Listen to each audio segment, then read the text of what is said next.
Alright, and here's the news for today. That's okay, Armin. This is a me indulgence thing. I like to do this. So this will be the news for today, for the 30th of April. Oh, we're at the end of April. Okay, cool. May Day tomorrow, and Arch-Tempered Nami.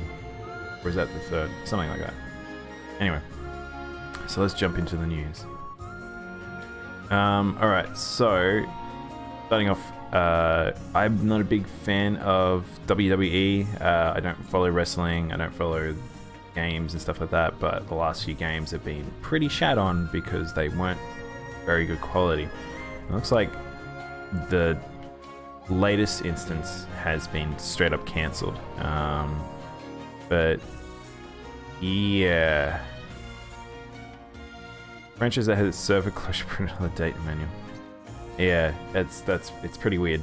I don't think they needed to necessarily cancel it, but like perhaps they should look at not having yearly installments of a heap of different things like that, because I don't think the roster changes enough for them to warrant that.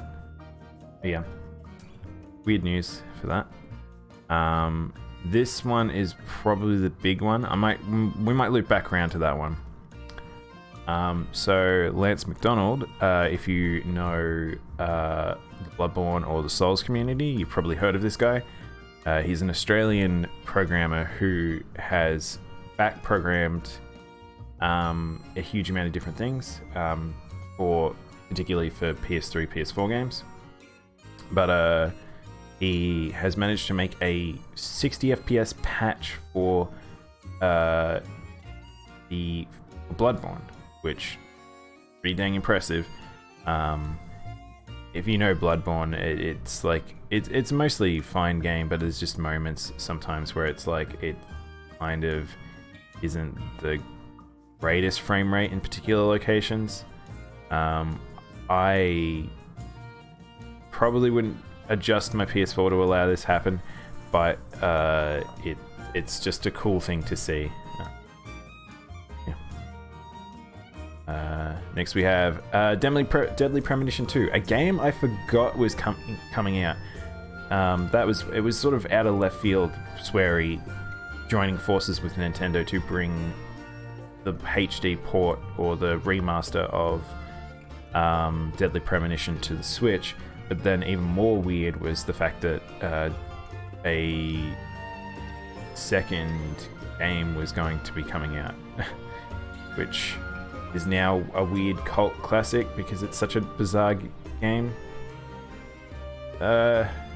Imagine Twin Peaks if you don't know what Deadly Premonition is. It's a very sort of Twin Peaks vibe to it. Now, I haven't watched the trailer, so it's only 2 minutes, so maybe we might jump into it.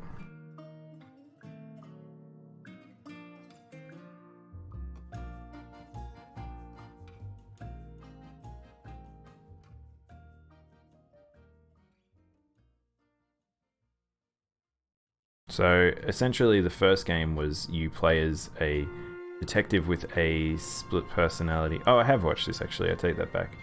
Basically this is just a little like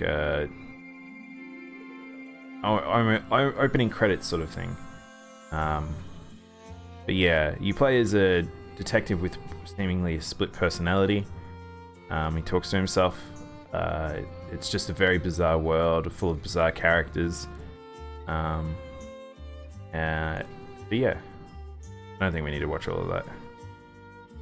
But yeah, could be interesting.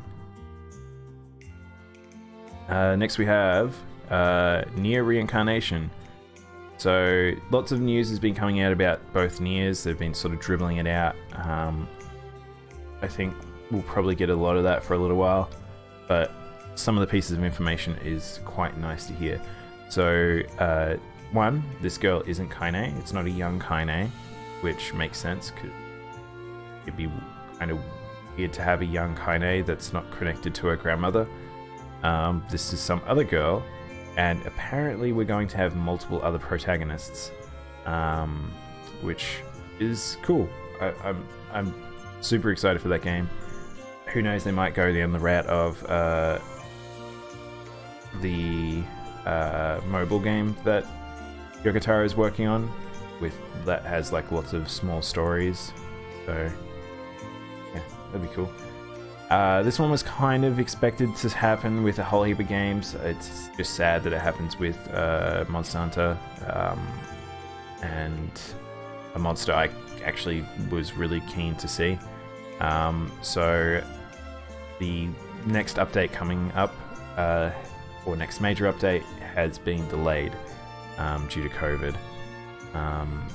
So fortunately, the patch that a lot of people did care about, which was the weapon layered armor and a few things coming with Arch-Tempered Nami, is like the one that hasn't been delayed, and that will be coming out very shortly.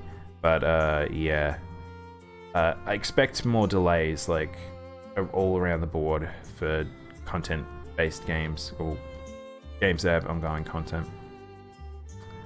I think there was actually, before we move on, I think there may have actually been another delay. Do I have it?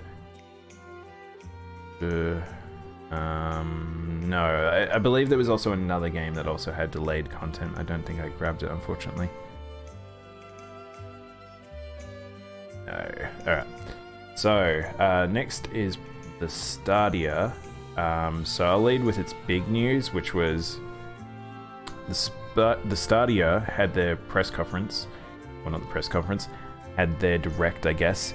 And they revealed a few things. There was a bit of a joke going around the fact that the view count was so low for that video versus like some indie games at the time getting their like new content reveal and stuff. So this isn't going very well. But they are revealing that Creator is coming to Google Stadia, which seems to be a platform to make games, I believe, and who knows, it might speed up the process around certain things like that. And what I'm gonna do, that's right, that's why that's there. I'll make a note for myself.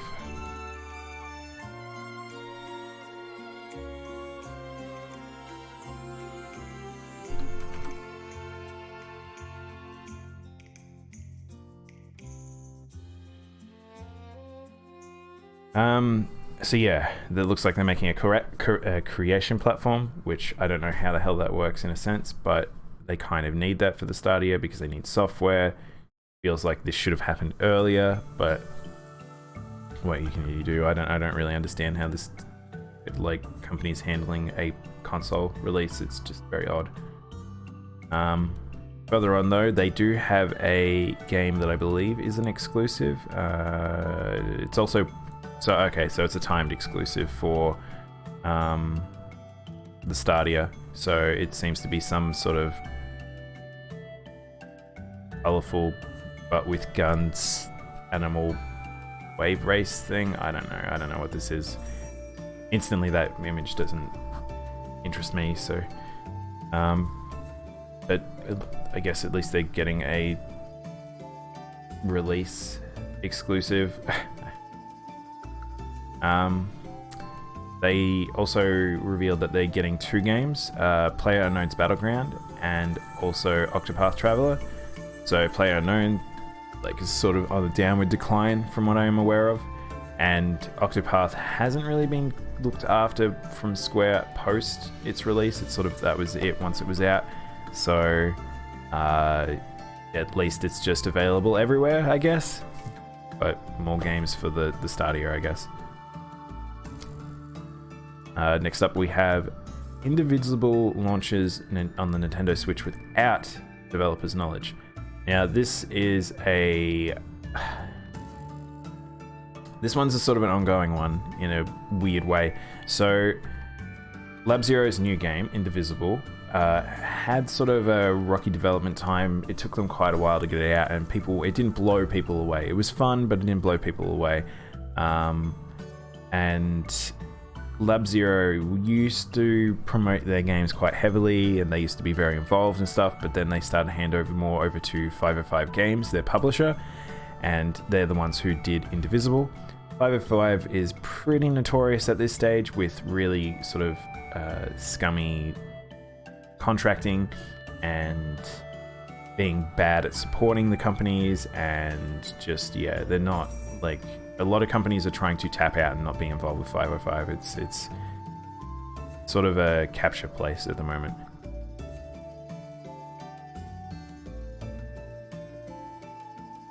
Oh, excuse me.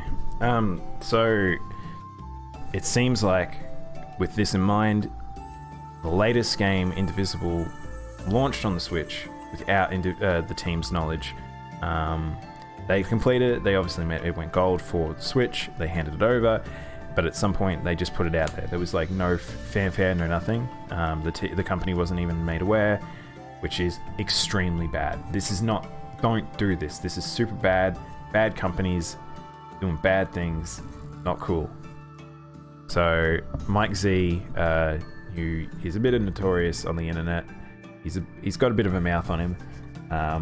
He was not really that impressed, understandably, and yeah, so the funny thing is, it's like Mike Z usually does like he's in his underwear and a t-shirt pointing at the TV when a game releases. He's done that for every release he's ever done, and he didn't do it in this case because he just didn't know it was coming out. So yeah, all right, sucky news. Next is a bit more Nier news. Replicant will feature new music and extended songs.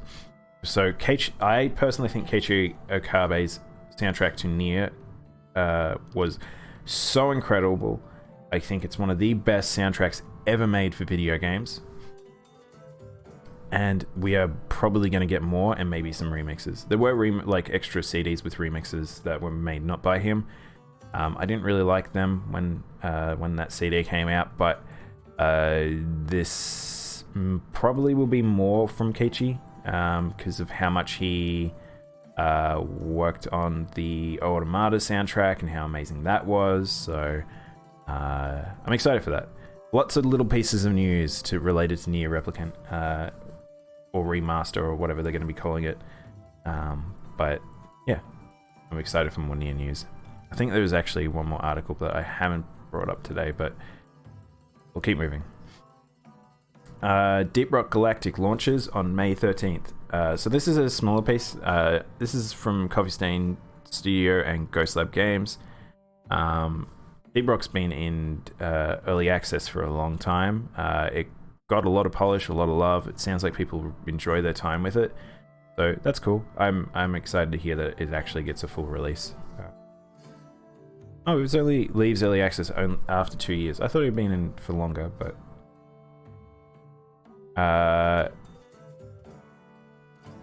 Nintendo Switch online free trials reset for users. Okay, so this is an important one for people who they're stuck in quarantine and they don't have the Switch Online. I mean, which is I'm gonna say it's pretty cheap. You probably can afford like $5 a year or whatever it is, but they're having a free trial reset. So if you've already used the free trial, if you haven't, you should probably go use it. So you can play Animal Crossing online with people. So you can do Mario Maker online with people. Like I think it's very much worth it. Yeah. Oh, I was wrong. It's not like $5. It's individual membership is $20 for a year, or family is $35. Which again, that's pretty cheap. That's like one lot of takeaway. Go get some takeaway. You've paid for a year's worth of online. All right, we'll hit this one now because we're kind of towards the middle-ish. So this is probably the big news of the day, or the week. So it's notable how much AAA games have become very big in terms of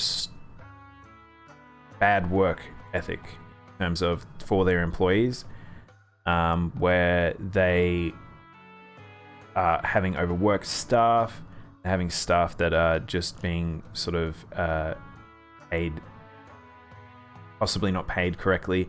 There's just so many things related to AAA games right now that's just appalling to hear. And I personally, once a studio reaches a certain size, it becomes more like a games company and more like a corporation, and a lot of toxicity, which led to this situation. It seems like the employees working on The Last of Us 2 were not happy, really not happy, and they were vocal about it. And seemingly they took it into their own hands, and a early build or early details, they all got collated, they brought it together, and then they made a YouTube video.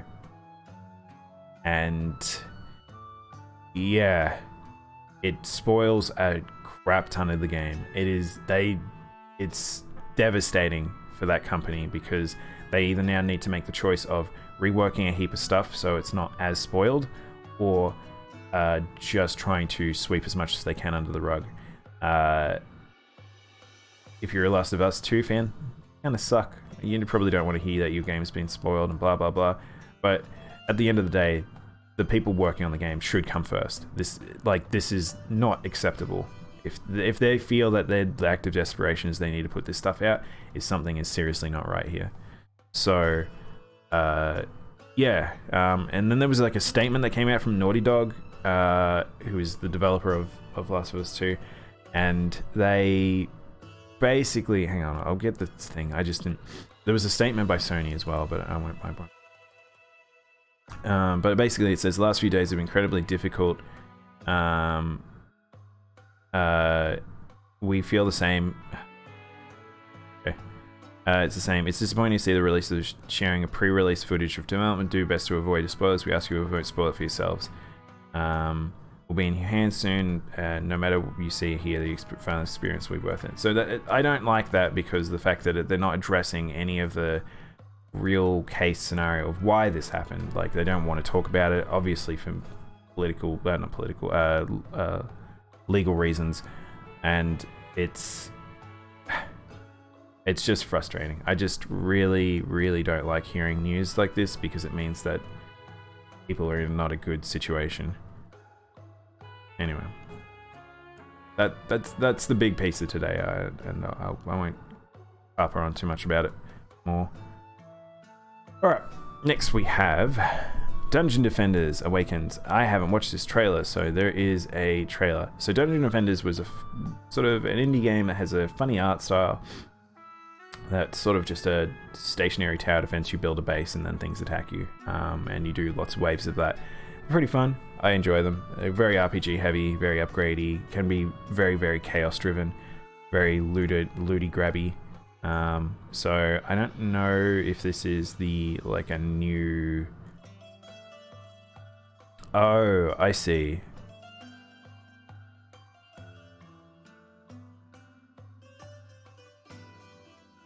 Okay, from reading that, it almost sounds like it's the original game remastered. Let's check out this trailer. I'll know from this trailer.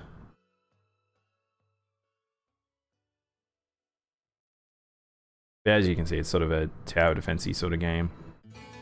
It's got a sort of a silly art style, like there's like a knight in his underpants, like generic elf girl.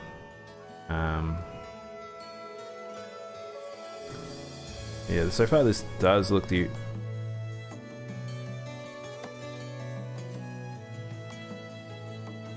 I can't tell. This looks like the original game to me.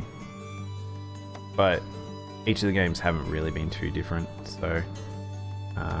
but that'd be cool.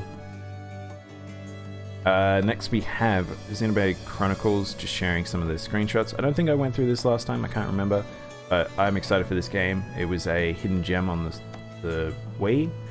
I got it at the very end of the Wii cycle. I think it was at the very end of the cycle anyway.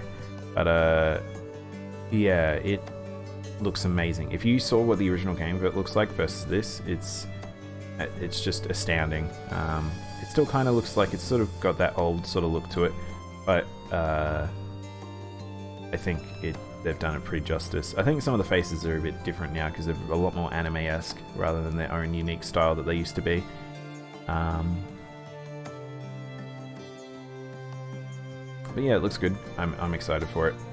I do highly suggest people play this game. It is very good. I really enjoyed this RPG.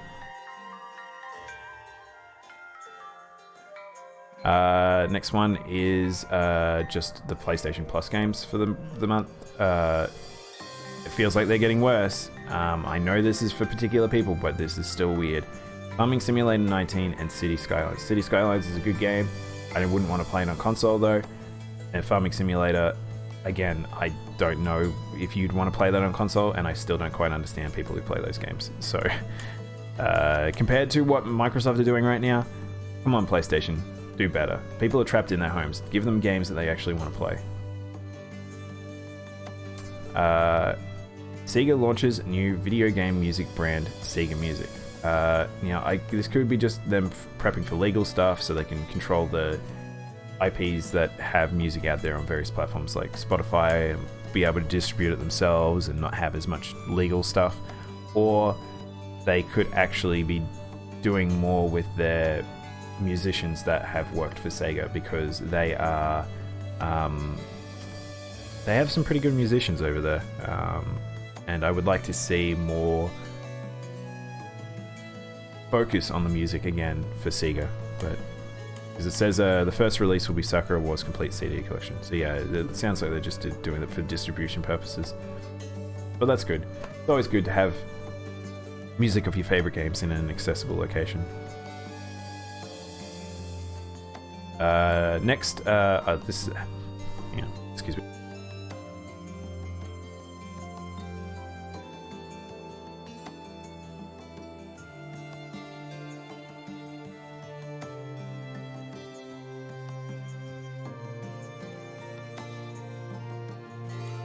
Apologies, I'm a little stuffy this morning.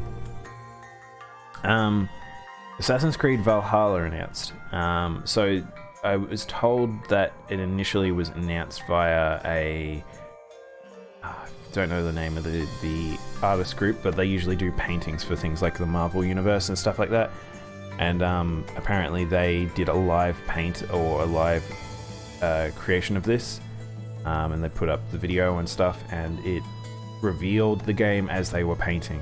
And yeah, it looks like it's set in Valhalla. Looks like we're probably going to get a lot of Norse stuff. It looks like we'll probably get maybe a bit of the Roman Empire. So I don't really follow Assassin's Creed at all. I'm not really interested, but I would imagine this is a very big title for people to be interested in, as one of a larger AAA game. Okay, so now I've got like two little pieces of news that I haven't really looked into a huge amount. So, Animal Crossing New Horizons, Ichiban Kuji Raffle, scheduled for August 15th. So it seems like we're getting a lottery for Animal Crossing. I don't really remember this. I feel like it might have existed before now, but yeah, it is for New Horizons. I thought it might have been for Pocket Camp for a second, but yeah. Oh, here we go. This is what I was wondering. In order to participate, lottery fans will need to go to a 7-Eleven convenience store in Ito Yokado supermarkets and Nintendo Tokyo. So yeah, it's about $6 per draw. Jeez. Yeah, so you might see those pop up online. I find that one... This was sort of a funny news to share on for the West, because like and one of those things we'll just never be able to get really easily. Okay, and then this one I saw, but I haven't had a chance to read yet. Knockoff Demons. Oh, it's a knockoff Demon Slayer game, exposed to sunlight and shut down in 5 days. So, if you aren't aware, there is a Demon Slayer game and mobile game coming out, and it seems that some company decided to take it upon themselves to rip off the anime completely and make it into a game, and it got pulled pretty quickly. I want to see, did they say it's...